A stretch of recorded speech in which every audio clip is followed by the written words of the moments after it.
اتنا اندازہ تو مجھے بھی ہو جاتا ہے کہ یہ پڑھ رہا ہے، یہ ویسے زبان پہ تالے لگے ہوئے ہیں۔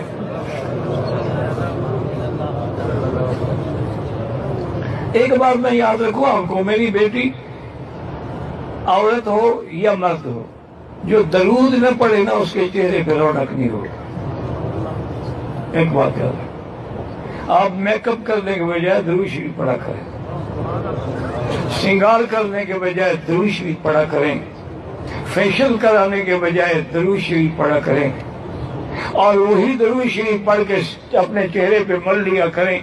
ایک مہینہ عمل کریں، پھر پوچھنا اپنی بہنوں سے، اپنی بیٹیوں سے، اپنی سہیلیوں سے کہ اب تمہیں میرا چہرہ کیسے نظر آتا ہے۔ اور ایک وظیفہ بھی میں بتا دوں، اللہ کا نام، یا جمیل یا جمیل یا جمیل جملنی وادم جمالی۔